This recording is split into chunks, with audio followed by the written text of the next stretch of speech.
and roll. We finally on the break. Late Ill Kid at OneYoungsta holding it down, bringing you that Street Geek and Nerd Soul. What is up, my people? Today, all year, coming with another wonderful episode of That's Right, You Best Believe It, Ain't Tell You No Lies, Nerd Soul specials with a movie review. We're talking about a trilogy. But before we get started, yesterday you was like, "Oh snap! Hold up! I saw the same thumbnail come through. What's up?" Well, yesterday I mixed up the day. Yesterday was supposed to be the day, so now it's today, and I am joined right over here with the man, the myth, the legend, Robert Jeffrey. What's up, man? Hey, what's going on, man? Thanks for having me on. Yo, now before we get started, Robert Jeffrey is a writer of many, many awesome pieces. Route 3, Mind to Avenge, which I love. You got Fox Retcon. Chronicles as well, which, as you Yeah. can see in the art below, Fox Chronicles. If you could give us a little info on what you rocking out, what you working on right now, let me know what you got going on. Right now, I'm doing some client work for Blowfish Studios. They're a game developer out of Australia. So that's actually been pretty awesome to work on. For Subsume Media, I'm working on a series called Soul Nebula, The Consulars, which is Consulators or Consulators, however you want to pronounce it. Um, it's Our pitch for that is it's Star Trek meets The Expanse, and Mm. yeah, and then Mind to Avenge, we're continuing with Subsume Media and with 133 Art, Retcon 2 and 3, The Nice. Crossing 2, and in addition to that, there are a couple of other things that are right now. I'm writing a lot of scripts. It seems like, and What up? for different indie publishers, and I'm grateful. But for some of the stuff, I don't know if I can talk about because I want the announcement to be on their end. So, Understood. um, but the stuff, Ain't trying as to far have as you in trouble. You know what I'm yeah, saying? and Got it's to keep not the really brothers no. working. Yeah, and I think the only NDA situation is the work with Blowfish. We can't. Okay. That's when that hits. Like everybody's gonna be hyped about it, and I'll be excited to talk. But Word. yeah. That's kind of the stuff that I can talk about is what's subsuming 133 Yard, and next year I think should be like a. And then there's another publisher, but then next year should be a busy year in terms of releases. So yeah, Yeah, right you now know what I'm just saying? yeah, Dropping just that video heat. game work and comic books. Yeah. So, with dropping that heat, Netflix came out. They said they're gonna have a trilogy. They said they're gonna have 3 movies. All right. Yeah. There's another writer named R.L. Stein. You might have known him Hmm. from Goosebumps. Back in the day, Hmm. you was in your little library trying to read something scary, and you said, "Oh, I got goosebumps. It's scary. It's a little scary, but it's not too crazy scary." Hmm. But R.L. Stein said, "Hey, look, if you ain't too scared, I got some more stuff for you. It's a little bit older. It's called Fear Street." I had Hmm. never heard of this. I never heard of it ever in my life. Hmm. So Netflix, like, we got Fear Street. I'm like, R.L. Stein. I'm like, all right, it's gonna be some kid stuff. They let you know really quick that it's not kid stuff. No. So you get this trilogy of movies. It kind of goes backwards in time. It centers around this town, and it ends up interconnecting all of these different characters in cool different ways. Now that the trilogy is out, it's over. We've seen all 3 movies. How are you feeling about Fear Street? General vibes or general feedback for the trilogy. I enjoyed it. I enjoyed it a lot. For me, and it's funny because in my household, I think my wife is the big horror fan, when it comes to that genre. But I enjoyed it as a fan of horror films, and it it was kind of surprising because sometimes with the Netflix movies, it's kind of a hit or miss affair. Some of the stuff Yeah, like hits really hard, and then it can other be stuff very is rentally yeah, and like the other stuff is like yeah, you can rent, which I don't have a problem with, but because we at home it's anyway.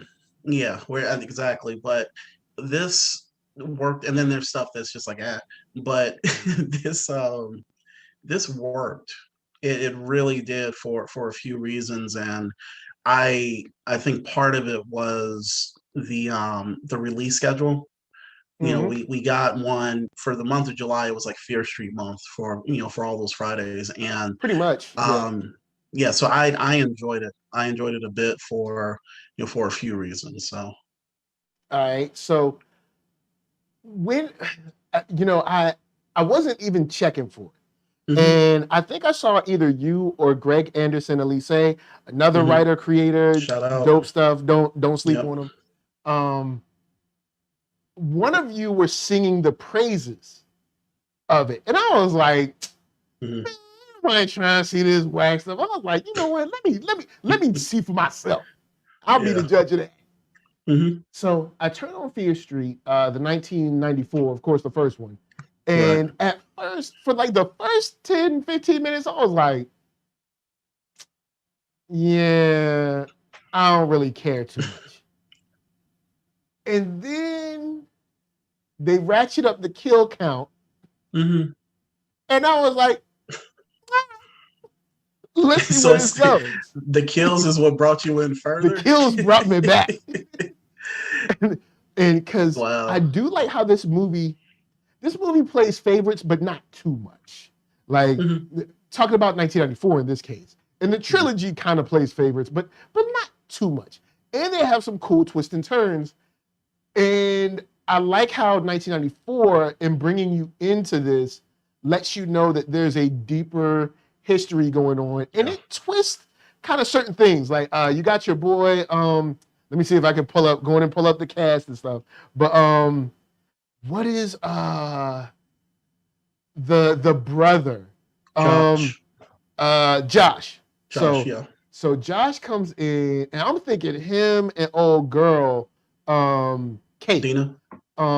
Yeah, well, Dina his sister, but Kate is His the one that. Kate. He gets a chance to kiss her and all that stuff. So I'm like, oh snap, he kissed her. He's the sympathetic, like, you know, knowledge guy. She gonna make it out. They said, They said, that will be her last kiss. Yeah. Wow. So I dig how they handled that. Even in a situation where there's some folks that you kind of know are dead because of the way they set the shot. They set the shot almost like Sam Jackson in Deep Blue Sea or something like that. Like, they got a dude standing by himself. I'm like, you know it's about to come. What y'all about to do this, dude?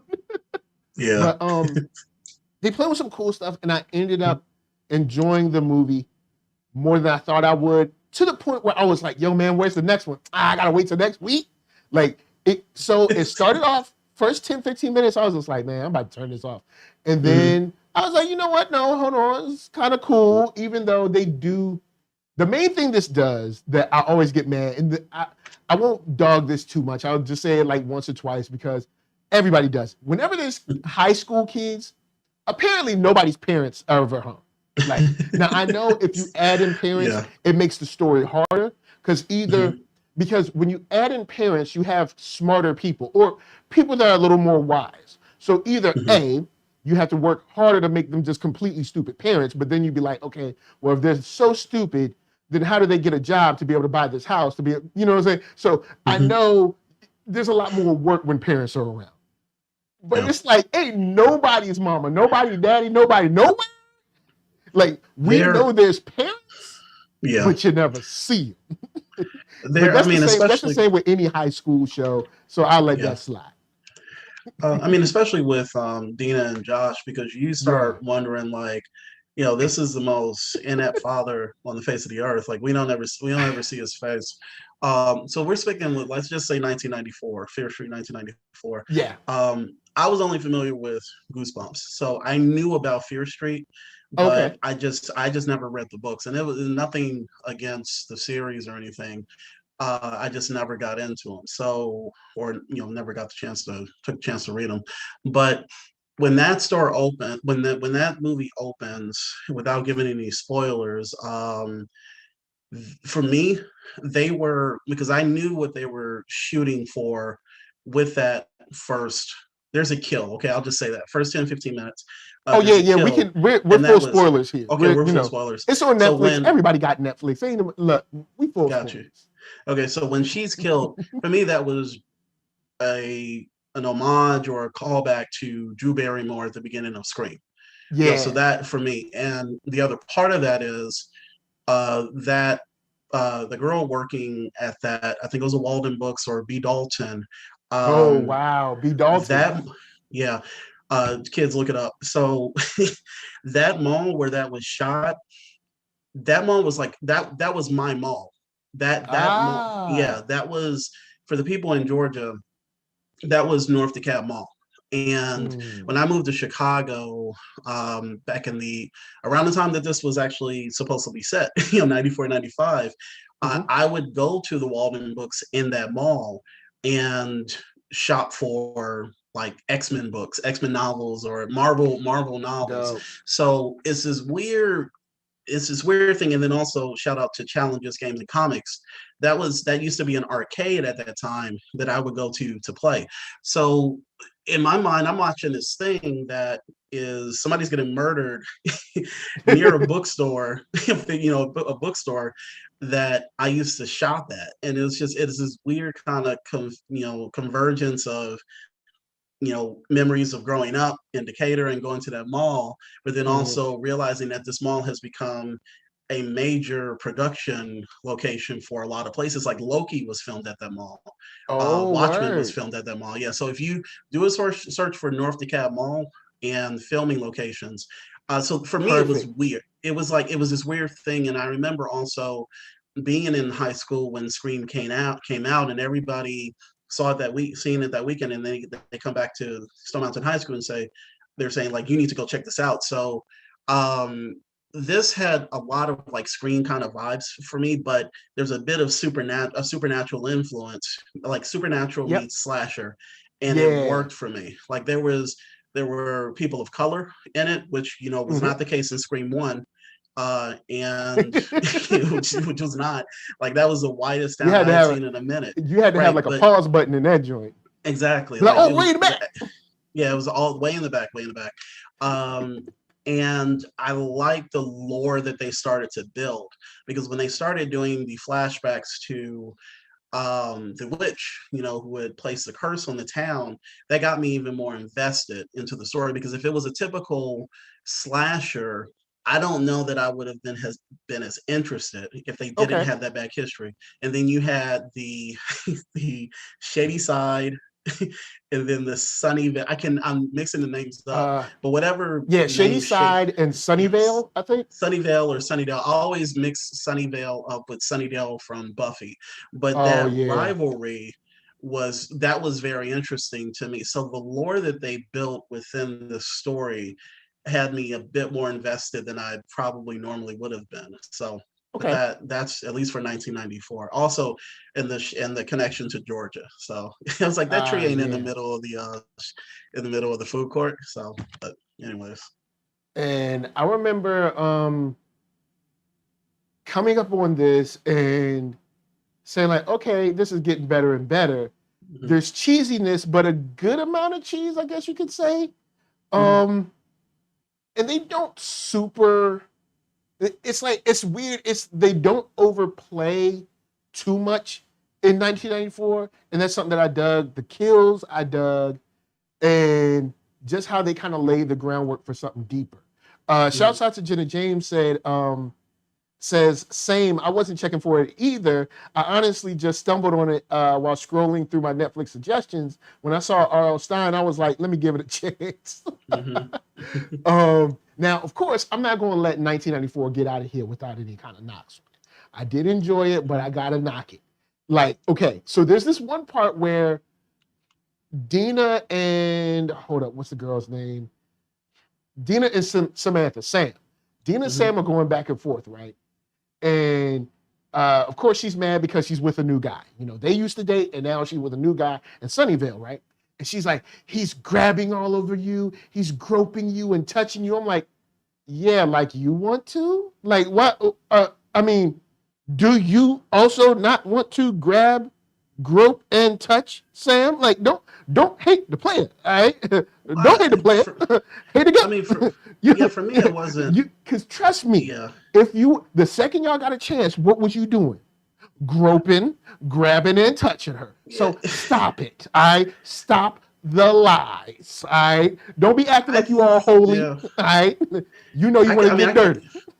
I could see it from that perspective, but I thought that more of that conflict was, Deanna being mad. First of all, she wanted to be in a relationship with Samantha, so that's True. one thing. The second thing, which I think probably is the major part of it, was that Samantha was. I don't want to say she was hiding, but she wasn't letting people know about the relationship that she had with Nina. She was. Yeah, I don't yeah. want to say if she was in the She kind closet, of tried to but like skirt it to the side or something like that. right. So True. there's one of those things where they definitely played the guy up as being the a-hole. But Yeah, I when think he that was definitely. really kind of just a regular Well, no, he was. boyfriend. I'm sorry. Well, everybody from that side of town was being on some like True. some a-hole type of stuff. Yeah, they had their But noses in the air, definitely. right, and so one of the things though that I did like about this is that in terms of representation, you had some LGBTQ plus representation, which True. in early slashers you don't have that at all. You don't. So Nah, having I this can't having think of this one out of the blue right now. I don't think so. I don't. no, I and, mean, I'm and sure even somebody if will pick an indie piece somewhere, but right. not that I can think of. Well, I Nah. mean, and if members of that community were represented, it was always like a stereotype. So in this, True. what I True. saw with when they were arguing under the bleachers or at least under the football stands, it's like it's an emotional thing. It's not like it's just, to me, it's Yeah. not just a physical thing, which the physicality does come in like the horror movie franchises, which we do see later It's on. like, yo, we're running from killers. Want to have sex? Cool. We ain't got Exactly. nothing Well, I else to mean, do. and that goes back to the rules of horror movies. But with these two Yeah. characters, I felt for them because Dina looked like she was in pain, like she really wanted Samantha back in her life, and Hmm. because of the social mores of the time, they couldn't be overt with their relationship. So I definitely, so that's the only kind of, but I definitely understand your kind of criticism of it. Cause I But was like, don't you I want to do just what he doing? Yeah, but I Like, mean, but I think it went a little bit deeper than that because the I way that feel they you. I played feel him you. was like Yeah. as a typical. This dude was just like a typical jock, and he was Yeah. from the other side of the the quote unquote right side of Yeah. the tracks. Cause it's So like, I don't know. I felt like she was dogging him out, even though all Sunnyvalers be whack. But yeah, I'm like, but she chose him now. You know what I'm saying? Your chick chose me. Don't be getting mad at me. She chose me. Look, ain't no knife to her, ain't no gun to her. She over here. All right. So don't be. But anyway, slide that to the hmm side. Also, I guess they covered it. Maybe I've watched the movie twice, but maybe they hmm covered it. But Dina and Josh look a little different. And I'm tired of Hollywood doing this. okay, Josh is visibly black. All right. hmm Because I know people going to get in here and colorism and my auntie is this light and blood. I understand. What I'm saying is the quintessential visual projection or expectation of what a black person would normally look like. You would not look at Dina and say, oh, that's her brother. That's all I'm saying. Before we get there, because I understand there's light and dark in my family too. But if they're brother and sister, maybe they had different daddies, but they didn't say that. Maybe they had different mamas. They didn't say that. hmm You know what I'm saying? All I'm saying is Hollywood does this a lot, where somehow the brother will be like brown skin or dark skin or something, but somehow magically the girl is like mad light. Like I don't know how that be. Even from like my wife and kids and stuff, they kind of like kicked that girl to the curb and then got the new light skin girl. But anyway, point is, I'm like, yo, because I watched it again for that point. I was like, you know what? hmm Before I say this, let me watch this movie again. I'm like, nah, they never mentioned like having like different mamas and different daddies or nothing. Like, right, I guess it's just light skin time. It's like, come on, man. Look, a brown skinned sister or a dark skinned sister could have been. Well, he's not even dark skinned. It's just like a brownish brother and sister. Like it can happen. Like Hollywood, you don't have to do this no more. Like it's okay. Like, but right. that's the only thing that used to like rub, because I'd be like watching, I'd be like, here we go again. I'd be like, but I let it go by the second movie. But 1994, I was like, yo, man, Hollywood, y'all need to stop this. It's like, y'all about to get on my nerves with this.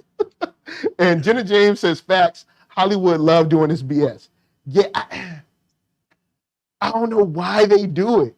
And it's like, I guess they're like, oh, they won't notice. I don't know. They do it all the time. But story-wise, I dug it. The kills all through it, the revelation of the blood stuff, the way they were like sneaky about like having them like, one person put on the blood and go into the, the bathroom and stuff. All that was cool. I really dug how they put a little more ingenuity into it where I was like, oh, okay, they took a couple twists and turns that you normally wouldn't see. So it's like you said, supernatural, you got the slasher, and they're like a little seasonings of other stuff. So I was like, I thought it was cool. In general, thought that was cool. So what you got on that 78? Is it 78 or 76? What was it? I think it's 78. 78. What you got on that 78? How you feeling about that? 78 was cool. I didn't think like it wasn't. I don't think any of the installments were bad.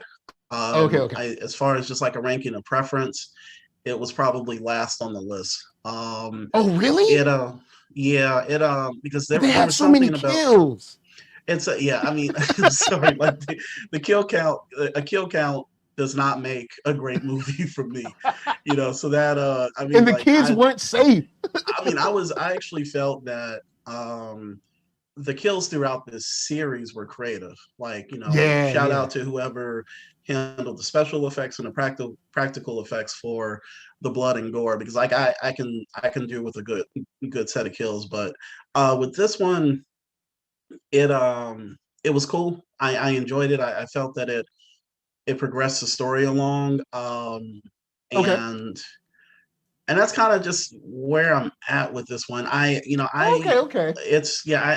definitely do feel it's like more of an homage to Friday the 13th. And I felt that they did the period piece aspects of it well. As far as the clothing, the dialogue, them tube socks, boy. Yeah, tube socks were up. They were up. Shouts to tube socks. Shouts to tube socks. And the funny thing is, I've actually been to a summer camp like this, and it was crazy because I'm looking at it, I was like, yeah, we used to do stuff like that. We used to run around and play the fake wars, and especially like when they were in the canteen or the cafeteria, we would have to do sing songs and gather up by groups, and so it's like nostalgic. But overall, the kills were good. I don't think that there was more built on the lore. I do like the origin of that bag on the guy's head.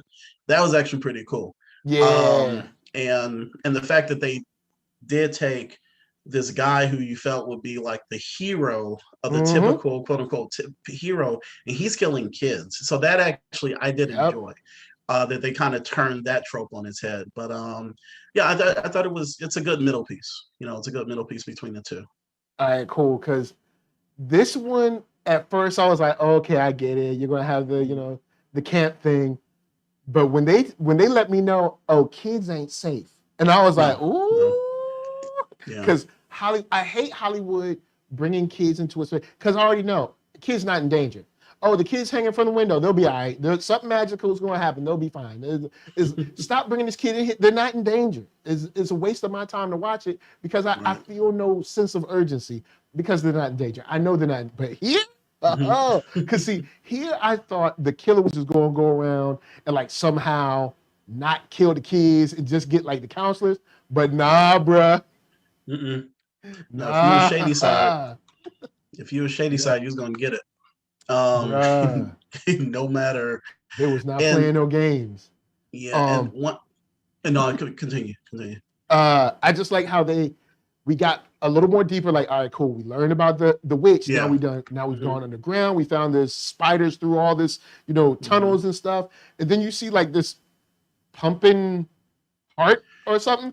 Now, I go front. When I saw the heart, I'm like, yo, stab the heart or dude, kill that thing. Like, set it on fire, dude. Like, what? Y'all just gonna let that keep pumping? Like, that's probably the source of the evil. Like, kill that thing. But Yeah. no, don't nobody listen to me. When I come in horror films, don't never listen to Nerd Soul. But I also liked how it kind of seemed like, oh, this is our way out, and it's like, oh, it's the toilet. It's like just small twists like that I was like, oh, that's cool. You know what I mean? It's like, and then homegirl falling back down. It was cool. There were cool things where they gave you the cheese, they gave you your expectations, but then they gave you some more seasoning. And Right. kills was serious. They were good. Well, I mean, notice they didn't show the kids. They showed like the counselors getting killed, but like when the kids were killed, it was like some off-camera type of stuff. But then you did get to see, the after effects of you what got to went see the down. body. Yeah, I think the revelation of them going into the cave, the little cavern system, and the pulsing, like you said, heart organ, thing like the was very liver or gross. something, whatever it And was. and the thing that I love is that when you throw little things in there like the swarms of flies, you have to imagine like what that might have smelled like, because it might have just smelled like death, Bruh. death and corrosion. True The funkiness. Yeah, true funkiness, like a convention. Anyways, Yeah. sorry. Uh, shout out to Funk at a conventions. Rest in peace. Convention funk. Convention Funk. I do not miss you. Yeah, but it's, and I think the relationship also between the sisters was also worked for me. There was just something though when they kept cutting back to I cannot remember the lady's name, but the one who wound up surviving, I think it's Ziggy. Yeah, Ziggy Berman. Ziggy. Yeah, like when they her would real name I can't remember, but it was Ziggy something. Ziggy Berman. Yeah, so where. Ziggy and Cindy. I like their relationship, but I was more invested in her relationship, her and when she was younger, than when they showed her as like this shell shocked adult. There was just, I've seen, we have those examples of, like, think of Linda Hamilton in Terminator. Like that whole thing of like, I've seen some shit. I've seen some stuff. Definitely, like she didn't reflect that to me. Like the whole, like, I've seen some stuff outside of, like, they would show like the paranoia shots, but like when I saw her as a kid, I felt that the character held more weight for me, in this case. So, and then that's also 78 is when you got the letter you saw the letter that the cop, Sergeant Good or Officer Good or whatever, putting her in her box, what was like, it's happening again. It's like, why are you telling a citizen it's happening again? Like, bruh, get the troops. Now, of course, this is before we know what we know. We'll talk about that in 66. Yeah. But I'm like, why don't you, where's the cavalry, bro? Rally the troops, talk about something, it's happening again. You gonna go tell a random citizen it's happening? No, you need to tell, like, look, we need to get some boots on the ground, and stop this thing. But of course, we'll find out that stuff next. But in this, between Sam kind of turning back to like the evil Sam, between them kind of getting inside that girl's house, seeing how she's living with all the alarm clocks, and then getting the flashback to 78. This one I think does a good job of supplementing the knowledge that you need to kind of work. And I like how this trilogy works with, like, okay, every step you get a little bit more knowledge. So I dig that. But I see what you mean by it's the lesser of the three. I see that. Yeah, and I see where you're going. I feel you on that. And it's not in terms of quality, because it's gonna be one of those things where if somebody like watches this review, they're gonna be like, nah, he wasn't really feeling it. But it was just, I'll say this, and I know this is sacrilegious. For the original Star Wars trilogy, for me, the one that hits the most is Return of the Jedi. I love Return of the Jedi. Yeah, Return of the Jedi. That's for my me, favorite too. And it's my favorite. But then, Empire Strikes Back and then A New Hope. That doesn't mean that as you progress further, it becomes garbage. But it's just like, what of those installments hits more for you? And this one just not as much, but it's still, still watch it because it's good. Yeah, So and Zeus B. Lou says, I enjoyed it more than part one, but felt it was about 20 minutes too long. The okay. part where two characters were trapped in the cave took forever to finish. I went to camp in the early 2000s, and if I recall, and I guess they didn't go any further after that or haven't finished yet. But yeah, I've been to camp before. Yeah. All I remember is I just remember bugs. There was bugs everywhere. Yeah. It was I think bugs, like just bugs and dirt and bugs. I think we were fortunate because like the one that I went to was at a like a year-round school. Uh-huh. So we weren't like huffing it. We had dormitories and we had like Ah. the indoor bathrooms or whatever. But the whole other thing, like I said, the cafeteria, counselors being like energetic, like, yay, we're doing all this is like that's the typical camp experience. So I think they did that pretty well. But then also if you are a fan of the slasher movies like Friday the 13th, or I think there's one called Mhm. Camp Sleepaway. I mean, there are a lot of Oh, the Sleepaway Camp. 80s movies. Oh, Sleepaway Camp, snap. yeah. You took it. Yo, Yeah. we Yeah. here. So like that type of stuff. This will definitely be in that wheelhouse. So Nice. So let's talk about 66. 1666. All right. So, 1666. all right. I'm gonna go and say this. Mhm. I know Hollywood. Come on. I know you gotta do what you gotta do. But you gonna tell me this brother just walking around? Remember, this is 1666. And this brother just walking around, chilling, seemingly on the same social level as everyone else. But I know. Look, I know we got kills to handle. We can't handle racism and kills to get. Look, we ain't got time for that. All right, it's R.L. Stein. He's probably not, equipped for this, or the people they're not equipped to handle that. So just leave that alone. But I was like, what you said again? Well, that's what I'm saying. The only thing with this is they established at the end of the second in '78 that this was a flashback situation. Yeah, so they So were kind of yeah. So the only thing that I took from that, and now you could argue against this because I'm about to like negate my own argument, is that she she woke up in 1666 in the role of the witch, and I hate that I'm forgetting the witch's name because she's such an important Sarah Fear. Sarah Fear. So she wakes up as Sarah Fear, and a bunch of people in her life, including her brother, including the two friends from the first one who died, are playing different roles. But then you also have characters from '78 who are playing different roles. So I think their whole suggestion was this is just a way for us to give these actors some more work and have them play these various roles. So no, believe me, because there were several Black people in the background, and I was just like, we weren't that's not. It would have been a different story if we were trying to be real. So I think that was their way of trying to bring those actors in just to play characters who probably were kind of like use what we got. Well, I mean, they were walking around with like these weird Irish, Puritan, whatever accents or whatever. And it's like, I'm not even going to attempt it because I'm horrible with it, but, they weren't talking in like the English that they were talking, the style of English they were talking in '94. So I think they were just trying to replicate those characters or imitate those characters. So, but no, I don't think Hollywood was so far gone that they were just like, you know what, they just going to accept this historically inaccurate. They'll be all right. Yeah. They can handle this. They can handle this. But I will say they got me. They got me on this one. Because this is where we get two twists.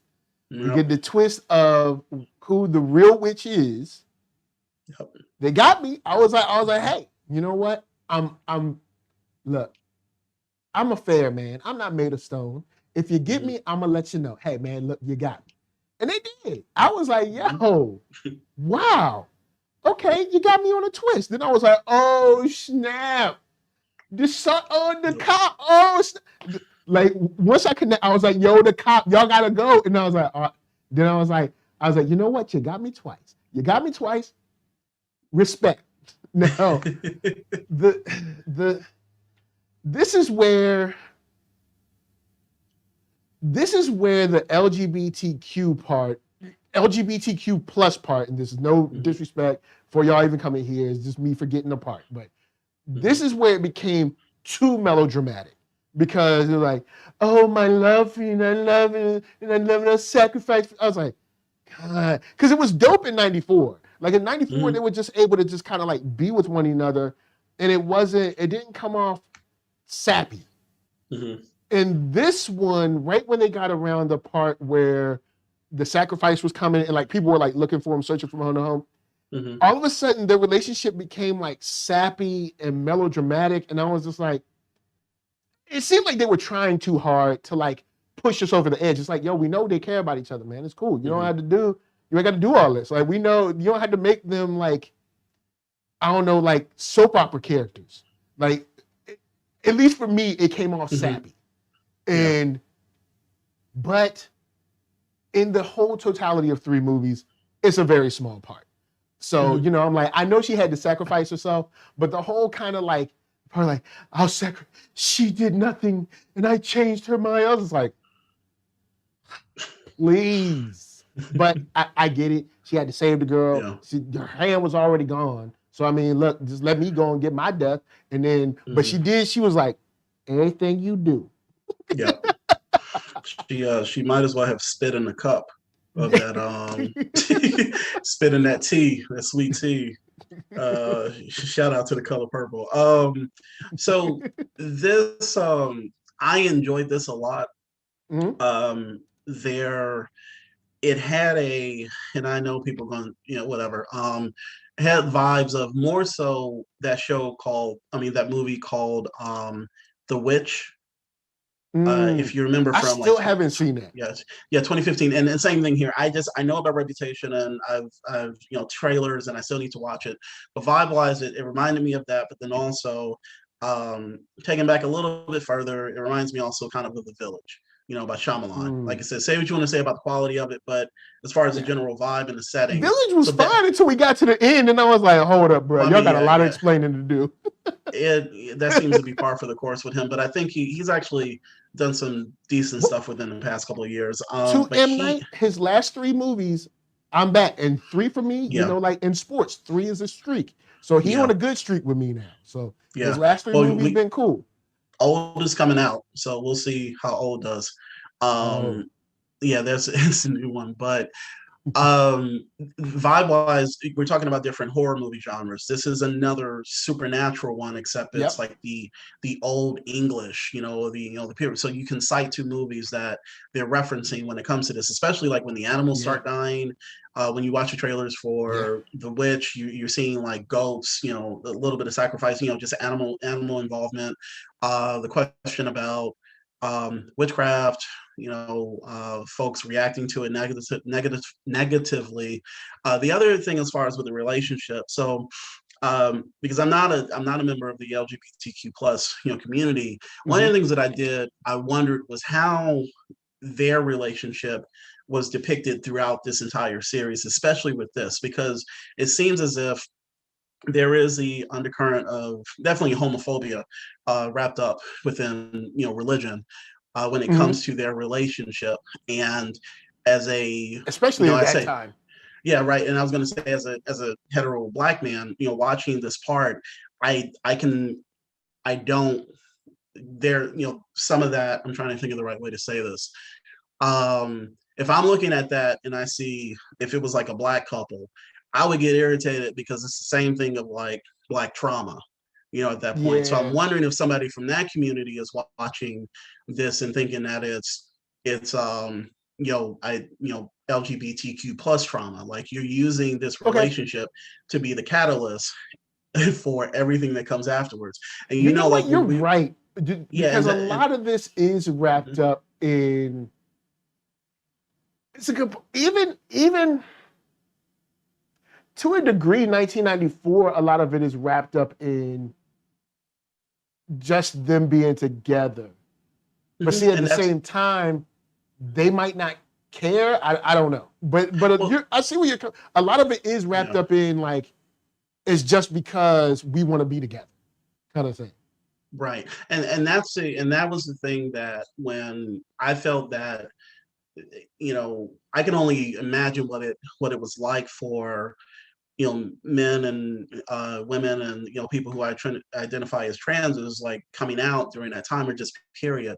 But Yeah. also within the context of the two of them, both being lesbian, what that meant. Especially you see the pain on in Dina, where she loves this, she loves this girl, and she Yeah. feels that she is playing a role so that she won't, have to show a part of her that is actually a huge part of her life. So there's a lot of pain mixed in with that. So when we get to 1666, and then you see what the real, Yeah, what the the original true Sarah origin, Fear. right? Exactly, Sarah Fear, and then there's a suggestion that she was in a same-sex relationship also. When that happens, when she is hung, there's a component of that is like, if I saw this as like two black people, and somebody's being hung, it's black trauma, but also, like I Yeah. said, I'm wondering if somebody from that community is looking at this and say, it's the same old shit.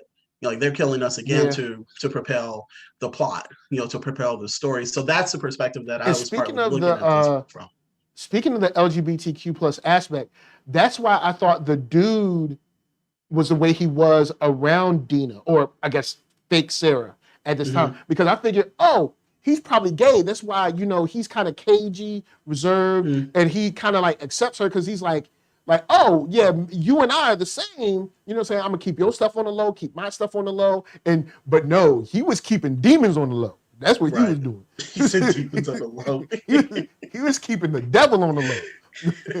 Well, so another part of this were the twists. And you don't necessarily have to have a twist, to Mm-hmm. make a great horror film. One of my favorite horror films is The Exorcist. That movie is Uh, straightforward with the threat that's in that house, in that when the thing, and so there's no twist that comes at the end. Like, no, she's being possessed by Satan or by a demon, yeah, and it's just effing up the life, of that family or of this mom and her daughter. So there's no yeah. twist involved in that. But then you also have something like Scream where you get to the end of it and you see who the killer is, or the killers. I'm You're like, sorry. oh snap, it's two Yeah, people. That's how they exactly. did it. Exactly. So, and then, also something like Psycho. So in this case, Ah, yeah, yeah. when they added the twist, I was just like, I can see that worked for me, because now you have the story about this family who over the years, so they could be successful and be bountiful with whatever opportunities came their way, completely effed up an entire town or part of this Yeah. community so they could greedily, and they did it in the most he did it in the most horrible way possible. Yeah, because So when homie says like, oh, it's just one person. And she was like, yeah, but one person killed like 30 people. yep. So it's not like one person, I mean, even one person would be bad, but Mhm. still the fact that like, yo, it's not just one person. This one person goes and kills like 30 people. What are you talking about? Like, Yeah, it was like, and that was the thing that got me, is that the viciousness of murder is bad, period. But yeah, like every year, it seemed like it was escalating. It was escalating. It was escalating. And you had these, and the serial killers were, man. If I go to Dragon Con and I see somebody cosplaying, when I go back to Dragon Con as I one was of like, these nah, killers, I'm going there. I'm going the other way, because yeah, you had the small boy who beat kids to death. You had the yeah, milkman who was stabbing people, and then you have the guy who went around the camp killing folks. And as far as the story, so basically in 1666 we learned that they laid the seeds for it was like a blood sacrifice, essentially, yeah. right? It was like a blood sacrifice. It wasn't Sarah Fear at all. It Nope, was this not at family. all. It was this And family. never. So And I love, I'm gonna highlight, I got a comment from Jenna James, but I'll say this. Another thing that I thought was hilarious, even though it happens, because it even happens kind of to this day.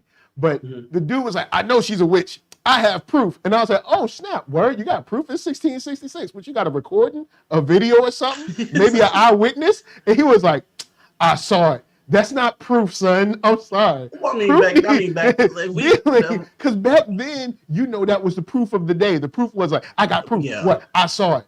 Can someone independently verify that? Nah, I mean Because that's the thing. Like I feel like you're just blaming someone instead of actually providing proof that they did something. I call that privilege proof. Yeah. Okay, that's Proof. privilege What you proof. do? I Yeah. saw it. And that's all. I mean, we can, like I said, looking at the history of us in this country, it didn't take much for them to string us up from trees. I mean, usually it was Yeah. just the word of somebody. And again, going back to the Salem witch trials, um, no, they didn't need no proof. I mean, this was, as far as I'm They're just concerned, like, this oh, was you in did keeping. witchcraft.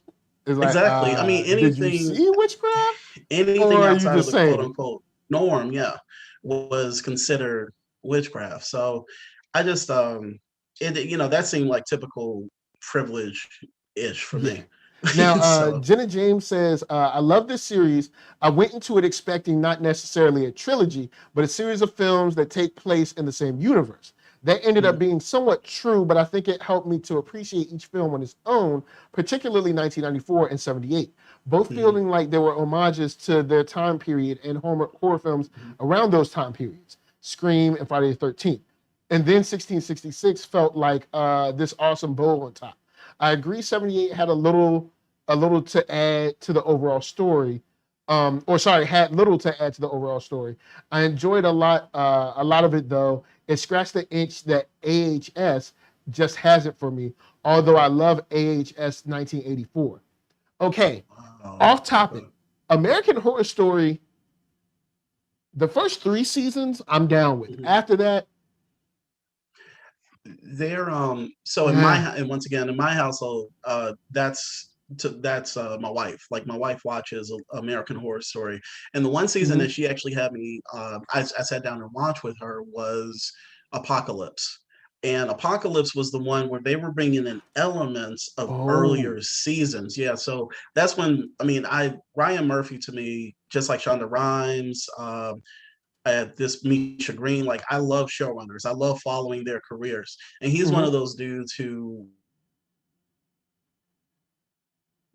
he kind of tapped into the whole. I mean, he's probably doing it before Marvel, the Marvel method of kind of building these stories that interconnected at one point. But I know that they have an anthology TV series on right now for American Horror Story, Yeah. which I need to check out. But no, I mean I mean to be honest, I think that's been the only consistent outside of The Walking Dead like horror television show on TV for like the past decade. Yeah, I because mean, I if they're remember yeah, season 1 was the house, season 2 was the Asylum, asylum, season 3 yeah, was the witches, yeah, season 4 was the circus, where I was kind of like, hmm, but I stuck around. Then season 5 was yeah. the hotel, and I was like, bruh, look, Have you heard of the Cecil Hotel?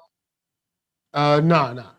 The hotel. Okay, so there's a documentary on Netflix, but I'd known about it before. But the documentary sums up the Cecil Hotel is the inspiration for that season of American Horror Story, Oh, and yeah, and it has a twisted, really messed up history. Um, mm. and yeah, but it's definitely worth checking out. But just search Hotel Cecil on Netflix, All right, and cool. you'll find it. Um, but yeah, I think that this and the other part of this though with Netflix doing this series, um, I know that they released it, they didn't release them all back to back. They didn't release them like all in just one weekend. But I like the fact that Netflix is trying to be creative with Yep. their streaming service because right now, unless it's like The Witcher, like they don't have a something that is like a large interconnected universe, Yeah, and yeah. because the Mark Millar stuff, it didn't have the greatest Mm, entry. mm, Didn't have the greatest entry. Also, they didn't pick the one I told them they should have did, but Netflix don't be listening to me. I go up mm. in there, I tell them, I make the YouTube video, I share the video. They don't listen to my ideas, and then what do you get? Jupiter's Legacy. Jupiter's Legacy. When I made my video, that was like number 5 out of the top 5 things they should make. They should have Mm, like let it go. But but with this, I like how they came back and they had like a big showdown on yep, this. They bring yep. old boy from like the first movie that was getting arrested. They do a good job of like making sure they like loop things back in from like even small things that you saw. Yep. and loop it back in. They brought in the blood again. Then they sprayed the blood on each other. Was a cool scene, which I was like, oh snap, this is kind of fun. Like it's Yeah. kind of fun to watch on a Jason versus Freddy kind of thing. Then the very end of like, okay, this dude's dead. You come up through the thing, you're like, oh, hold on, this dude been living fly. So this dude been, son. Well, no, I don't think that was him. I thought that was his brother. Oh, yeah, you're That right. was his. I think that was his brother's logo because, like, if you're looking, and I could be wrong, but if you look at the pictures that are around, I for some reason, and maybe not because it was always the firstborn. So you might be right. It actually because I don't know if the younger brother even knew about it because it was always the firstborn that Cool. was the one that was doing the sacrificing and all that. And before I forget, what about that montage of the different the members of the good family when they were writing those names on the wall? Like they would Oh, just put a yeah. mustache on him at one point, or just whatever. That was funny. I was like, don't put a Tyler Perry wig on nobody just to show a Yo, different no, Tyler time. Perry wins for the worst. Like, and I don't care how much money he's made, how much, like, he ain't giving no money to black writers. So look, let me, he gonna get this work. When you got people up in there drinking fake water, like, bruh, the way, homie, there was a dude, he was like, gung, gung, gung. Like, it's like, dude, come on. And then he hit you with one of these, like, I was like, yo, nobody was like, you know what, man? Let's reframe this shot because we're framing this extra with our two characters. Like, let's switch this shot. It's not really working. Like, You did better than me. I didn't see it. So yo, yeah. it's almost one of those things where it's like you don't watch it, but then you see people memeing it and making fun of it, and then you're like, let me see this. And then you're like, oh snap, this is bad. Yeah. I should. Here's the issue. Even though I do want to make movies, I've shot stuff at school and stuff, and I do want to, and I actually have something I'm working on now that I want to shoot. But I don't want to feel like I can step on set right now and do a better job than you do. Like what inspired me to shoot, and I've shot stuff mostly kind of like suspense action stuff, is Terminator 2. When I saw Terminator 2, I was like, I want to make that. Like that blew my mind. Yeah. But I don't want to feel like I can walk onto your set and do a better job than you do right now with a Sony E-mount camera. Come on, man. Right. Like I feel like make me feel like there's some movie magic. Yeah. But with that all said, before we get up out of here, any last thoughts on Fear Street? Do you want to see some more? I know there's like 100 Fear Street books, so I mean, I guess you could do some other version or something like that. Maybe Fear Street in another way, or what you think about? I mean, I want them to grow the universe. You know, I mean, like we you and I are like, and we see it behind you. You're a huge comic book head, and we love what Marvel is doing with their interconnected universe. Netflix hasn't. Yeah, I mean, with Disney Plus, and Marvel has. I mean, Netflix was trying to do that. Has been trying to do that for a while with different properties. I think The Witcher might be the closest that they're coming to that, but I think Fear Street could be their MCU. It could be a horror MCU and if they just want to do the movies, that I'd be fine with that. If they want to turn it into a series, I'd be fine. But like you said, there's no shortage of material because R.L. Stine he's a working man's writer. Like he was like Tom Clancy. He was like, snap. He was like, any of those big time, what do you say, James Patterson. Like they just write a book, Stephen King, they write a book like every minute. So there's no shortage of material that they can choose from. And I think that if Netflix invests really well in it, this could become something like larger and, and just keep the same quality. But I enjoyed it. I want to see more. So. All right, cool. For me, yes, some more. Let's get, well, you know what? Maybe not same world, but just a different set of people. Yeah. Different set of kids, but same world. And then maybe you can somewhere down the line kind of like interconnect those two. Or you can follow off on, what is it, the Queen of Fair and Darkness or whatever, Fair Queen and Darkness, and And Yep. even though, you know what I'm saying,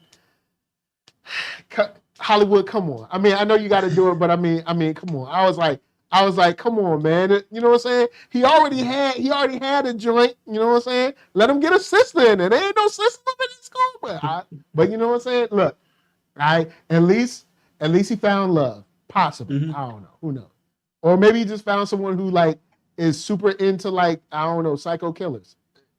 You never know. But yes, I definitely want to see more. Mm-hmm. This was way better than I expected it to be. Yeah. I was expecting to read this and come on either you or Greg's page and be like, y'all capping on this.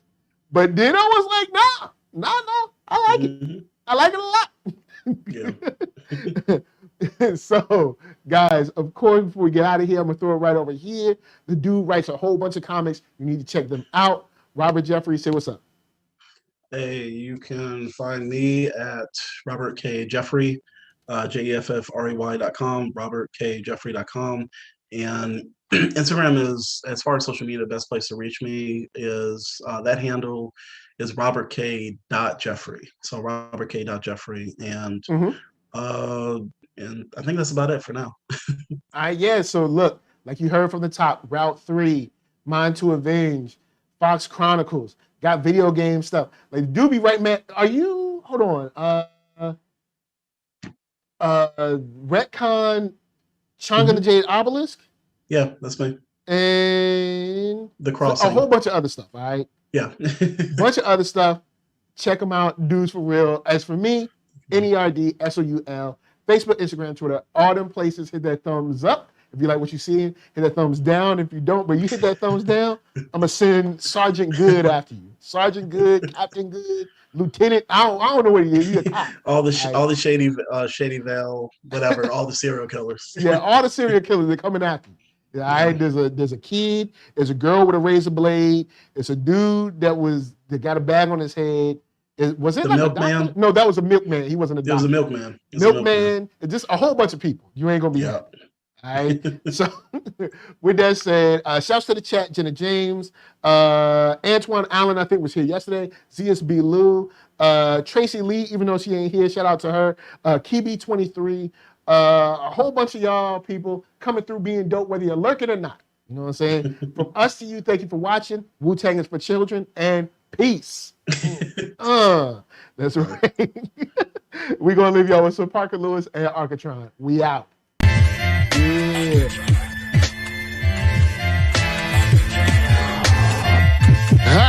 I'm the man, yes sir, that killed a bear barehanded so the people won't forget it. Getting money for I was legal to drink. I care what a broke nigga think. Just like the Parker Lewis. Look, everything I do so cold. I can do this, both eyes closed. Too short, I stay on my toes. About that guap boy, anything goes. Help the bear if we outside. Help the bear if we outside. Still tipping, baby, nothing changed. I'm still grinding over here, yeah. Still sliding through my own lane. Shorty, nothing funny over here. Dallas rain everywhere around me. Dream to get money. Made it through the storm, living sunny. Dreams came true, now we eating. I got more dreams to chase, gotta reach them. Trying to put a team together like the Hunger Games. Everybody grinding cause we all came from Hunger Games.